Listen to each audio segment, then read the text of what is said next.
Dolly Parton has removed her name. I don't know if she can, but she asked to have her name removed from consideration for the Rock and Roll Hall of Fame.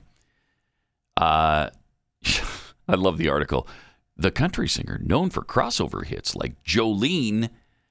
No, Jolene was not a crossover hit. There's no rock stations that played Jolene. Name a top 40 station that played Jolene. And I'll show you a station that went out of business. It became like one of those AC soft rock stations. Oh, yeah. Contemporary. Uh-huh. Known for crossover hits like Jolene, I Will Always Love You, and 9 to 5. Now, 9 to 5 did crossover. But it's like one song. And I Will Always Love You, her version didn't cross over. That was Whitney Houston. She said, even though I'm extremely flattered and grateful to be nominated for the Rock and Roll Hall of Fame, I don't feel I've earned that right. Me neither. So good job, Dolly. Mm-hmm. I really do not want votes to be split because of me, so I must respectfully bow out. How about that? Mm-hmm. Now, there's still a lot of people who don't belong in the Rock Hall of Fame that are nominated for it, like Eminem, A Tribe Called Quest, Lionel Richie, Carly Simon, Dionne Warwick, Kate Bush. Ugh. Jeez. No. Come on. And then you got Judas Priest, MC5, Rage Against the Machine, and New York Dolls. At least those are, you can make the case that they're rock artists. Did you say Beck? Beck? No. Didn't you previously mention Beck, like when they first listed the nominees? Yeah, it sounds familiar. Yeah, because I remember you asking me about him. Yeah, because you were a fan. Okay. You were legitimately a fan of Beck. Oh, yeah, he's a genius. Like, I don't throw that word around lightly. I've said this. Mike you Judge, really believe that? Mike Judge, creator of Idiocracy, Beavis and Butthead, Office Space even, and Beck, the musical artist. Two geniuses in this world. But I wonder, I'm going to look him up and see if there's a... Yeah, all right. Look him up. Huh. On its website, the Rock Hall praised Dolly Parton as a living legend and a paragon of female empowerment. What does that have to do with rock and roll music? She doesn't sing rock music. Adding that her unapologetic femininity belied her shrewd business acumen, an asset in the male-dominated music industry. That is really pathetic. Other artists have balked at inclusion in the club before. John Lydon, better known as Johnny Rotten of the Sex Pistols, thumbed his nose at the band's induction in 2006 with the band opting not to show up. Wow. In 2012, when Guns N' Roses made it, Axl Rose said he would decline to participate and asked that he not be included in absentia.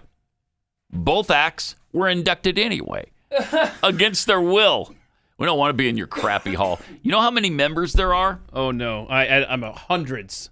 900. Oh, God! 900 inductees. It's a joke. It is a joke. It's a joke. It's a joke. Just never mind the fact that Foreigner and the Monkees, right, and the Connells, never mind that they're not in there. Boston. Right, that they're not even nominated. Right. Okay? Right. That makes it a joke. Just the Foreigner fact alone shows that it's a complete joke. Yeah, when you're nominating Dolly Parton. Right. And not Foreigner.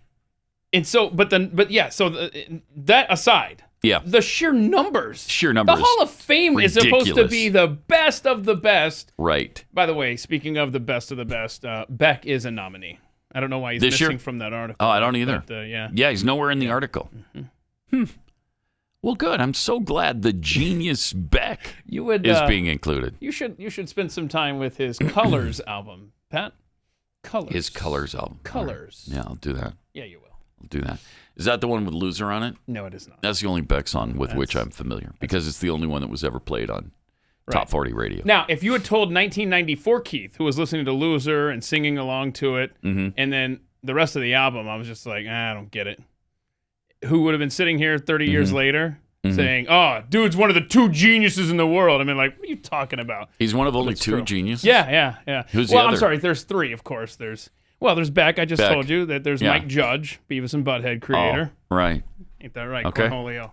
And there's Pat Gray. So there's three, obviously, in the world.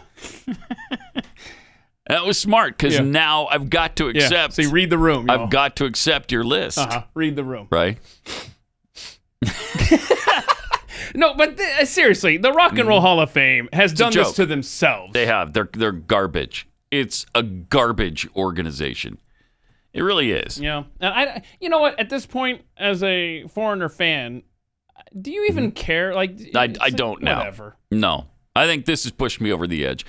As soon as I saw the 900 inductees number, I'm like, okay. I got it. Come on. How many members are... When was Rock and Roll?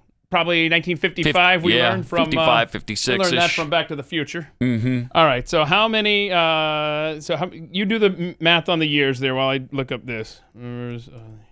What are you looking up? I'm looking up the Hall of Fame, Pro Football Hall of Fame. How many members are there? 362.